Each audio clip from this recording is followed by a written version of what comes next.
Hawariun soko guru atau yang sangat disayangi, atau istilahnya orang yang jadi tiang utama sahabat Nabi Allah Isa ibnu Maryam atau Yesus itu, namanya Petrus, dibantai di situ.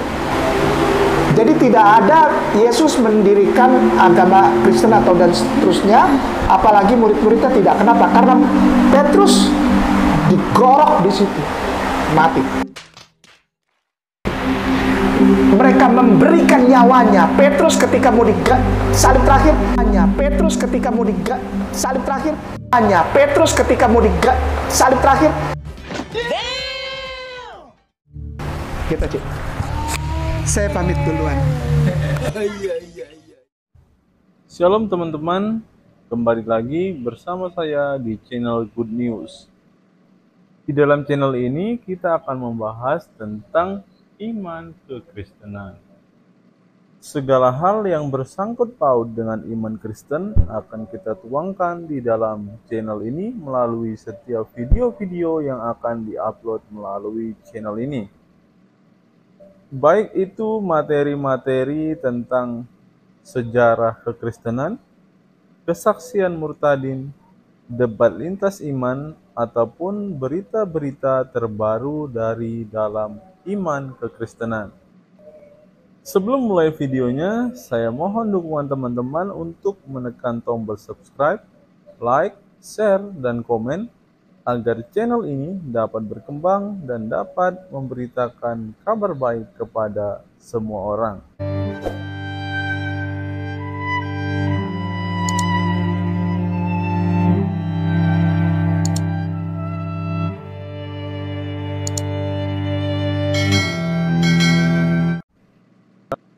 Channel ini mempunyai sebuah program, yaitu program membaca Alkitab selama 1 tahun. Di mana di setiap akhir video ini kita akan bersama-sama membaca Alkitab dari Kejadian sampai Wahyu. Dalam 1 hari kita akan membaca sebanyak 3 pasal. Bagi teman-teman yang berminat untuk membaca Alkitab bersama-sama dengan saya, silakan teman-teman simak video ini sampai selesai agar kita bersama-sama bertumbuh, memahami Alkitab, bahkan dapat melawan setiap orang yang selalu menjelek-jelekan iman kepercayaan kita kepada Yesus Kristus. Sebelum mulai video ini, ada baiknya teman-teman menyeduh kopi terlebih dahulu, agar dalam menyaksikan setiap video dari dalam channel ini, teman-teman tidak mengantuk dan teman-teman bisa fokus untuk menyimak setiap video-video yang akan diupload melalui channel ini.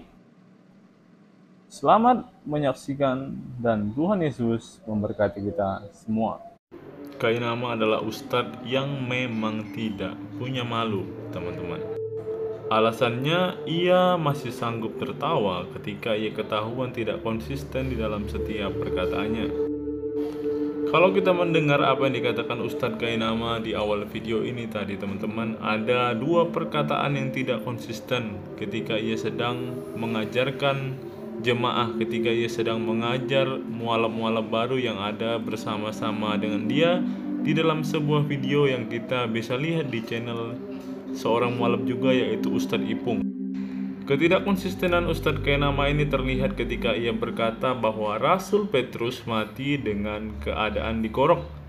Tidak sampai 2 menit, bahkan tidak sampai 1 menit, perkataan Kainama gerak berubah. Ustadz Kainama mengatakan bahwa Petrus mati dengan keadaan disalib terbalik. Itu karena para murid sangat mengasihi Yesus. Dan hal ini membuktikan bahwa memang Ustadz Kainama itu tidak pernah konsisten dalam berkata-kata.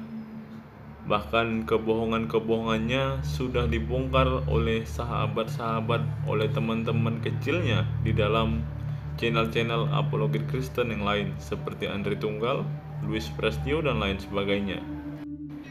Para sahabat Kainama berkata bahwa sebenarnya Kainama tidak pernah sekolah di dalam sebuah sekolah teologi, apalagi sampai menyelesaikan studi di luar negeri. Silahkan teman-teman saksikan video di mana teman-teman Kainama membongkar penipuan, kebusukan, bahkan segala hal yang tidak pernah Kainama lakukan ketika ia menjadi seorang Kristen. Saya akan cantumkan setiap video-video itu di dalam kolom deskripsi video ini. Tapi sayangnya teman-teman, masih banyak sekali ustadz-ustadz, bahkan umat Islam yang masih percaya dengan ustadz yang satu ini. Walaupun dia sudah menipu, walaupun dia sudah ketahuan menipu, tetapi umat Islam, bahkan ustadz-ustadz mualaf, masih saja percaya dengan apa yang Ustadz Kainama sampaikan. Bahkan mualaf yang baru saja pindah agama ini pun bisa tertipu oleh Kainama. Padahal banyak ustadz mualaf yang telah meninggalkan agama Kristen berkata bahwa mualaf yang satu ini mempunyai kecerdasan di atas rata-rata. Bahkan di dalam video-video yang mereka buat, mereka berkata bahwa mualaf yang satu ini kepintarannya tidak ada obat. Saking tidak ada obatnya untuk mualaf yang satu ini, akhirnya tipu muslihat Kainama pun ia percayai. Dan seperti yang kita lihat di cuplikan awal video ini tadi teman-teman, ketika Kainama puas mendongeng, ketika Kainama puas menipu, apa yang ia lakukan, dia terus pergi dan pamit. Kita cek. Saya pamit duluan. Tapi begitulah memang kebiasaan para mualaf, di mana mereka hanya akan menjelek-jelekan agama Kristen, di mana mereka hanya akan menghina kepercayaan orang Kristen, bahkan Tuhannya orang Kristen pun mereka hina. Bahkan baru-baru ini terjadi, kita tahu bersama bahwa ada seorang yang menginjak-injak Alkitab sambil tersenyum dan sambil tertawa terbahak-bahak.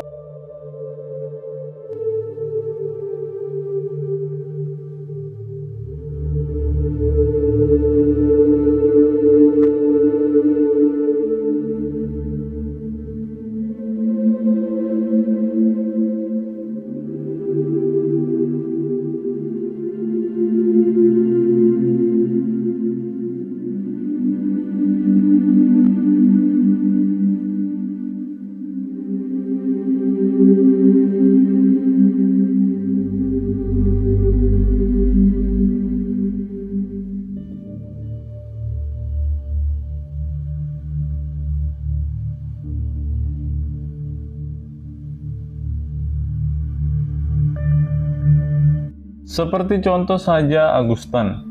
Kita tahu bersama sebelum meninggal, Agustan sempat menantang Tuhan. Ia mengentutin Alkitab dan ia berkata kepada Tuhan, azablah saya setelah 1 bulan. Ketika 1 bulan kemudian, maka meninggallah Ustadz mualaf Agustan. Tapi anehnya teman-teman, sampai hari ini pun masih banyak sekali oknum-oknum atau para polemikus dari ustadz-ustadz mualaf ini yang masih melakukan hal yang sama seperti yang dilakukan oleh Ustadz Agustan ini. Sebenarnya hal semacam ini bukan hanya dilakukan oleh Ustadz Agustan saja teman-teman. Masih banyak ustadz mualaf dan ustazah-ustazah mualaf lain yang melakukan hal yang sama seperti yang dilakukan oleh Agustan ini. Seperti halnya yang terjadi dalam kehidupan beberapa mualaf yang akan kita lihat ini teman-teman. Saya memperlihatkan ini tujuannya bukan karena saya membenci mereka, tetapi saya mau kita semua belajar bersama-sama bahwa kita punya Allah yang hidup sampai hari ini. Allah yang penuh kasih dan sekaligus Allah yang adil. Tuhan Yesus sangat mengasihi kita dan juga mengasihi para oknum-oknum mualaf ini. Tetapi ketika orang-orang ini sudah mulai menghujat Tuhan, maka mereka akan menerima keadilan yang berasal daripada Tuhan. Teman-teman pasti tahu dengan mualaf yang satu ini, dan teman-teman pasti sering mendengar mualaf ini melakukan atau memperkatakan hal-hal yang bertentangan dengan iman kepercayaan Kristen. Mereka menjelek-jelekan iman Kristen dan akhirnya hal semacam ini menimpa hidup mereka. Mualaf yang satu ini pun mendapat hal yang hampir sama serupa dengan mualaf yang barusan kita lihat tadi, teman-teman. Keduanya mengalami kecelakaan. Saya tidak mendoakan mereka mengalami hal demikian, tetapi saya rasa mereka sudah keterlaluan menghujat Yesus, sudah keterlaluan menghina Kristus, dan akhirnya mereka mendapat hal-hal yang seperti ini. Bukan hanya kedua mualaf ini saja, teman-teman. Ada satu contoh lagi. Ia adalah seorang ustazah, seorang polemikus, sekaligus seorang yang mengakui bahwa ia adalah seorang apologet Islam. Dia juga mengalami hal yang serupa, yang seperti yang dialami oleh kedua mualaf tadi.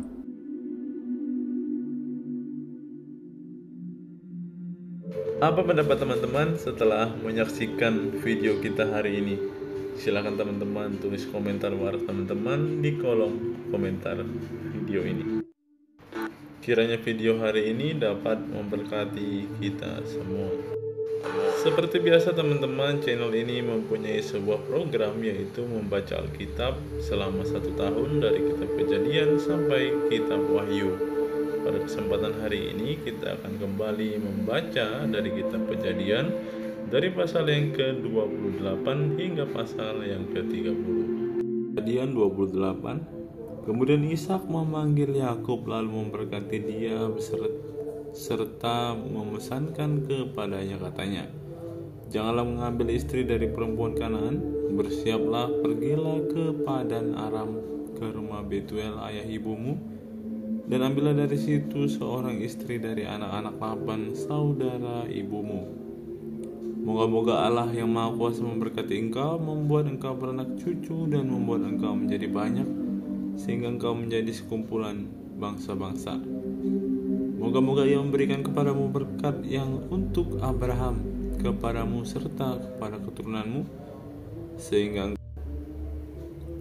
engkau memiliki negeri ini yang kudiami sebagai orang asing, yang telah diberikan Allah kepada Abraham." Demikianlah Ishak melepas Yakub.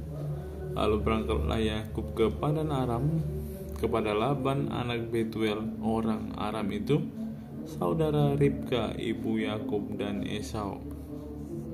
Ketika Esau melihat bahwa Ishak telah memberkati Yakub dan melepasnya ke Padan Aram untuk mengambil istri dari situ, pada waktu ia memberkatinya, ia telah memesankan kepada Yakub, "Janganlah ambil istri dari antara perempuan Kanaan."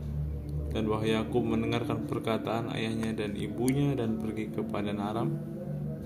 Maka Esau pun menyadari bahwa perempuan Kanaan itu tidak disukai oleh Ishak ayahnya. Sebab itu ia pergi kepada Ismail dan mengambil Mahalat menjadi istrinya, di samping kedua istrinya yang telah ada. Mahalat adalah anak Ismail, anak Abraham, adik Nabayot, mimpi Yakub di Betel. Maka Yakub berangkat dari Berseba dan pergi ke Haran. Ia sampai ke suatu tempat dan bermalam di situ. Karena matahari telah terbenam, ia mengambil sebuah batu yang terletak di tempat itu dan dipakainya sebagai alas kepala, lalu membaringkan dirinya di tempat itu. Maka bermimpilah ia, di bumi ada didirikan sebuah tangga yang ujungnya sampai di langit, dan tampaklah malaikat-malaikat Allah turun naik di tangga itu.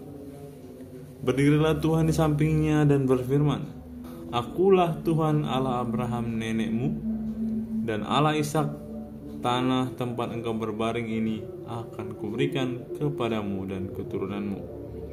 Keturunanmu akan menjadi seperti debu tanah banyaknya, dan engkau akan mengembang ke sebelah timur, barat, utara, selatan, dan olehmu serta keturunanmu semua kaum di muka bumi akan mendapat berkat.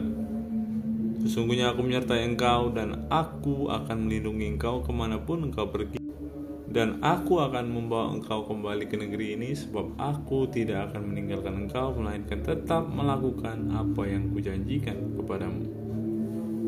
Ketika Yakub bangun dari tidurnya, berkatalah ia, "Sesungguhnya Tuhan ada di tempat ini dan aku tidak mengetahuinya." Ia takut dan berkata, "Alangkah dahsyatnya tempat ini. Ini tidak lain dari rumah Allah. Ini pintu gerbang sorga." Keesokan harinya pagi-pagi Yakub mengambil batu dan dipakainya sebagai alas kepala dan mendirikan itu menjadi tugu dan menuang minyak ke atasnya. Ia menamai tempat itu Betel, dahulu nama kota itu Luz. Lalu bernazarlah Yakub, "Jika Allah akan menyertai dan akan melindungi aku di jalan yang kutempuh ini, memberikan kepadaku roti untuk dimakan dan pakaian untuk dipakai, sehingga aku selamat kembali ke rumah ayahku, maka Tuhan akan menjadi Allahku, dan batu yang kudirikan sebagai tugu ini akan menjadi rumah Allah. Dari segala sesuatu yang engkau berikan kepadaku akan selalu kupersembahkan 1/10 kepadamu."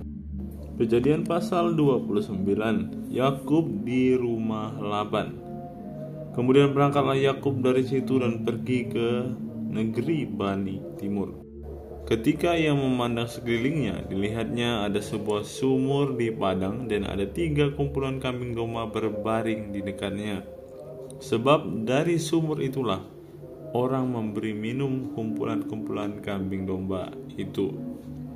Adapun batu penutup sumur itu besar, dan apabila segala kumpulan kambing domba itu digiring berkumpul ke sana, maka gembala-gembala menggulingkan batu itu dari mulut sumur, lalu kambing domba itu diberi minum, kemudian dikembalikan batu itu lagi ke mulut sumur itu. Bertanyalah Yakub kepada mereka, "Saudara-saudara, dari manakah kamu ini?" Jawab mereka, "Kami ini dari Haran." Lagi katanya kepada mereka, "Kenalkah kamu Laban cucu Nahor?" Jawab mereka, "Kami kenal." Selanjutnya katanya kepada mereka, "Selamatkah ia?" Jawab mereka, "Selamat." Tetapi lihat, itu datang anaknya perempuan Rahel dengan kambing dombanya. Lalu kata Yakub, "Hari masih siang, belum waktunya untuk mengumpulkan ternak. Berilah minum kambing dombamu itu, kemudian pergilah mengembalakannya lagi." Tetapi jawab mereka, "Kami tidak dapat melakukan itu selama segala kumpulan binatang itu belum berkumpul. Barulah batu itu digulingkan dari mulut sumur dan kami memberi minum kambing domba kami." Selagi ia berkata-kata dengan mereka, datanglah Rahel dengan kambing domba ayahnya, sebab dialah yang menggembalakannya. Ketika Yakub melihat Rahel anak Laban saudara ibunya serta kambing domba Laban, ia datang mendekat lalu menggulingkan batu itu dari mulut sumur dan memberikan minum kambing domba itu. Kemudian Yakub mencium Rahel serta menangis dengan suara keras. Lalu Yakub menceritakan kepada Rahel bahwa ia anak saudara ayah Rahel dan anak Ribka. Maka beralihlah Rahel menceritakannya kepada ayahnya. Segera sesudah Laban mendengar kabar tentang Yakub anak saudaranya itu, beralihlah ia menyongsong dia, lalu mendekap dan mencium dia, kemudian membawanya ke rumahnya. Maka Yakub menceritakan segala hal ihwalnya kepada Laban. Kata Laban kepadanya, "Sesungguhnya engkau sedarah sedaging dengan aku." Maka tinggallah Yakub pada genap sebulan lamanya. Kemudian berkatalah Laban kepada Yakub, "Masakan karena engkau adalah sanak saudaraku, engkau bekerja padaku dengan cuma-cuma? Katakanlah kepadaku apa yang patut menjadi upahmu." Ayat 16, Laban mempunyai 2 anak perempuan, yang lebih tua namanya Lea dan yang lebih muda namanya Rahel. Lea tidak berseri matanya, tetapi Rahel itu elok sikapnya dan cantik parasnya. Yakub cinta kepada Rahel, sebab itu ia berkata, "Aku mau bekerja kepadamu 7 tahun lamanya untuk mendapat Rahel anakmu yang lebih muda itu." Saud Laban, "Lebih baiklah ia aku berikan kepadamu daripada kepada orang lain, maka tinggallah padaku." Jadi bekerjalah Yakub 7 tahun lamanya untuk mendapatkan Rahel itu, tetapi yang 7 tahun itu dianggapnya seperti beberapa hari saja karena cintanya kepada Rahel. Sesudah itu berkatalah Yakub kepada Laban, "Berikanlah kepadaku bakal istriku itu, sebab jangka waktuku telah genap supaya aku akan kawin dengan dia." Lalu Laban mengundang semua orang di tempat itu dan mengadakan perjamuan. Tetapi pada waktu malam diambilnyalah Lea anaknya, lalu dibawanya kepada Yakub. Maka Yakub pun menghampiri dia. Lagi pula Laban memberi Zilpa budaknya perempuan kepada Lea anaknya itu menjadi budaknya. Tetapi pada waktu pagi tampaklah bahwa itu Lea. Lalu berkatalah Yakub kepada Laban, "Apakah yang kau perbuat terhadap aku ini? Bukankah untuk mendapat Rahel aku bekerja padamu? Mengapa engkau menipu aku?" Jawab Laban, "Tidak biasa orang berbuat demikian di tempat kami ini, mengawini adiknya lebih dahulu daripada kakaknya. Genapilah dahulu 7 hari perkawinan dengan anakku itu. Kemudian anakku yang lain pun akan diberikan kepadamu sebagai upah, asal engkau bekerja pula padaku 7 tahun lagi." Maka Yakub berbuat demikian. Ia menggenapi ke-7 hari perkawinannya dengan Lea. Kemudian Laban memberikan kepadanya Rahel anaknya itu menjadi istrinya. Lagi pula Laban memberikan Bilha budaknya perempuan kepada Rahel anaknya itu menjadi budaknya. Yakub menghampiri Rahel juga, malah ia lebih cinta kepada Rahel daripada kepada Lea. Demikian ia bekerja pula pada Laban 7 tahun lagi. Anak-anak Yakub. Ketika Tuhan melihat bahwa Lea tidak dicintai, dibukanyalah kandungannya, tetapi Rahel mandul. Lea mengandung lalu melahirkan seorang anak laki-laki dan menamainya Ruben, sebab katanya, "Sesungguhnya Tuhan telah memperhatikan kesengsaraanku. Sekarang tentulah aku akan dicintai oleh suamiku." Ayat 33. Mengandung pula lah ia lalu melahirkan seorang anak laki-laki, maka ia berkata, "Sesungguhnya Tuhan telah mendengar bahwa aku tidak dicintai." Lalu diberikannya pula anak ini kepadaku, maka ia menamai anak itu Simeon. Mengandung pula lah lalu melahirkan seorang anak laki-laki, maka ia berkata, "Sekali ini suamiku akan lebih erat kepadaku karena aku telah melahirkan 3 anak laki-laki baginya." Itulah sebabnya ia menamai anak itu Lewi. Mengandung pula lah ia lalu melahirkan seorang anak laki-laki, maka ia berkata, "Sekali ini aku akan bersyukur kepada Tuhan." Itulah sebabnya ia menamai anak itu Yehuda. Sesudah itu ia tidak melahirkan lagi. Kejadian pasal 30. Ketika dilihat Rahel bahwa ia tidak melahirkan anak bagi Yakub, cemburulah ia kepada kakaknya itu. Lalu berkata kepada Yakub, "Berikanlah kepadaku anak, kalau tidak aku akan mati." Maka bangkitlah amarah Yakub terhadap Rahel, dan ia berkata, "Akukah pengganti Allah yang telah menghalangi engkau mengandung?" Kata Rahel, "Ini Bilha budakku perempuan. Hampirilah dia supaya melahirkan anak pangkuanku, dan supaya oleh dia aku mempunyai keturunan." Maka diberikannya lah Bilha budak itu kepada Yakub menjadi istrinya, dan Yakub menghampiri budak itu. Bilha mengandung lalu melahirkan seorang anak laki-laki bagi Yakub. Berkata Rahel, "Allah telah memberikan keadilan kepadaku, juga telah didengarnya permohonanku dan diberikannya kepadaku seorang anak laki-laki." Itulah sebabnya ia dinamai anak itu Dan. Ayat 7. Mengandung pula lah Bilha budak perempuan Rahel lalu melahirkan anak laki-laki yang kedua bagi Yakub. Berkata Rahel, "Aku telah sangat hebat bergulat dengan kakakku, dan aku pun menang." Maka ia menamai anak itu Naftali. Ketika dilihat Lea bahwa ia tidak melahirkan lagi, diambilnyalah Silpa budaknya perempuan dan diberikannya kepada Yakub menjadi istrinya. Dan Zilpa budak perempuan Lea melahirkan seorang anak laki-laki bagi Yakub. Berkatalah Lea, "Mujur telah datang." Maka ia menamai anak itu Gad. Dan Zilpa budak perempuan Lea melahirkan anak laki-laki yang kedua bagi Yakub. Berkatalah Lea, "Aku ini berbahagia. Tentulah perempuan akan menyebutkan aku berbahagia." Maka ia menamai anak itu Asyir. Ketika Ruben pada musim menuai gandum pergi berjalan-jalan, didapatinya di padang gurun buah dudaim, lalu dibawanya kepada Lea ibunya. Kata Rahel kepada Lea, "Berilah aku beberapa buah dudaim yang didapat oleh anakmu itu." Jawab Lea kepadanya, "Apakah belum cukup bagimu mengambil suamiku? Sekarang pula mau mengambil lagi buah dudaim anakku?" Kata Rahel, "Kalau begitu biarlah ia tidur dengan engkau pada malam ini sebagai ganti buah dudaim anakmu itu."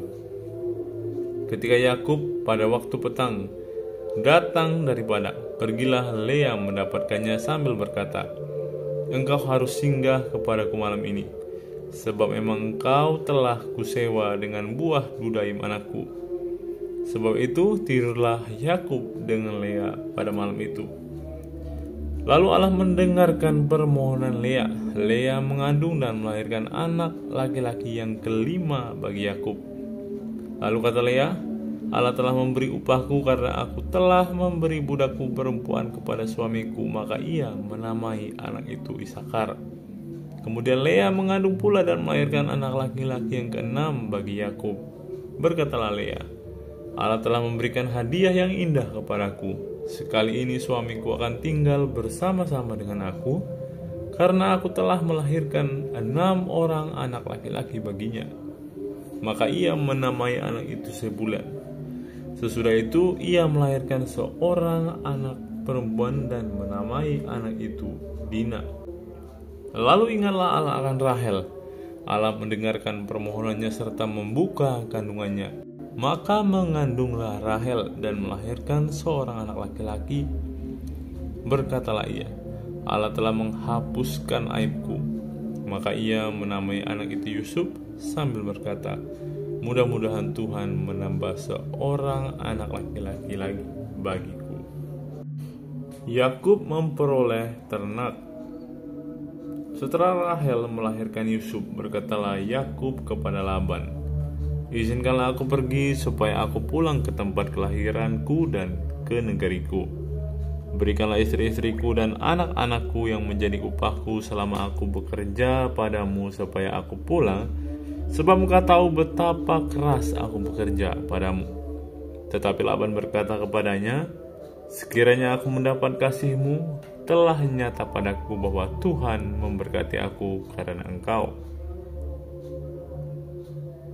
Lagi katanya, "Tentukanlah upahmu yang harus kubayar, maka aku akan memberikannya." Saut Yakub kepadanya, "Engkau sendiri tahu bagaimana aku bekerja padamu dan bagaimana keadaan ternakmu dalam penjagaanku. Sebab harta milikmu tidak begitu banyak sebelum aku datang, tetapi sekarang telah berkembang dengan sangat dan Tuhan telah memberkati engkau sejak aku berada di sini. Jadi, bilakah dapat aku bekerja untuk rumah tanggaku sendiri?" Kata Laban, Apakah yang harus kuberikan kepadamu?" Jawab Yakub, "Tidak usah kau berikan apa-apa kepadaku. Aku mau lagi mengembalakan kambing dombamu dan menjaganya, asal engkau mengizinkan hal ini kepadaku. Hari ini aku akan lewat dari tengah-tengah segala kambing dombamu dan akan mengasingkan dari situ setiap binatang yang berbintik-bintik dan berbelang-belang, segala domba yang hitam dan segala kambing yang berbelang-belang dan berbintik-bintik, itulah upahku. Dan kejujuranku akan terbukti di kemudian hari, apabila engkau datang memeriksa upahku, segala yang tidak berbintik-bintik atau berbelang-belang di antara kambing-kambing dan yang tidak hitam di antara domba-domba, anggaplah itu tercuri olehku." Kemudian kata Laban, "Baik, jadilah seperti perkataanmu itu." Lalu diasingkannyalah pada hari itu kambing-kambing jantan yang bercoreng-coreng dan berbelang-belang, dan segala kambing yang berbintik-bintik dan berbelang-belang, segala yang ada warna putih pada badannya, serta segala yang hitam di antara domba-domba, dan diserahkannyalah semuanya itu kepada anak-anaknya untuk dijaga. Kemudian Laban menentukan jarak 3 hari perjalanan jauhnya antara dia dan Yakub, maka tetaplah Yakub mengembalakan kambing domba yang tinggal itu. Lalu Yakub mengambil dahan hijau dari pohon hawar, pohon badam dan pohon berangan. Dikupasnyalah dahan-dahan itu sehingga berbelang-belang sampai yang putihnya kelihatan. Ia meletakkan dahan-dahan yang dikupasnya itu dalam palungan, dalam tempat minum kemana kambing domba itu datang minum, sehingga tepat di depan kambing itu. Adapun kambing domba itu suka berkelamin pada waktu datang minum. Jika kambing domba itu berkelamin dekat dahan-dahan itu, maka anaknya bercoreng-coreng, berbintik-bintik, dan berbelang-belang. Kemudian Yakub memisahkan domba-domba itu, dihadapkannya kepala-kepala kambing domba itu kepada yang bercoreng-coreng dan kepada segala yang hitam di antara kambing domba Laban. Demikianlah ia beroleh kumpulan-kumpulan hewan baginya sendiri, dan tidak ditempatkannya pada kambing domba Laban. Dan setiap kali apabila berkelamin kambing domba yang kuat, maka Yakub meletakkan dahan-dahan itu ke dalam palungan ke depan mata kambing domba itu, supaya berkelamin dekat dahan-dahan itu. Tetapi apabila datang kambing domba yang lemah, ia tidak meletakkan dahan-dahan itu ke dalamnya. Jadi hewan yang lemah untuk Laban dan yang kuat untuk Yakub. Maka sangat bertambah-tambah harta Yakub, dan ia mempunyai banyak kambing domba, budak perempuan dan laki-laki, unta dan keledai.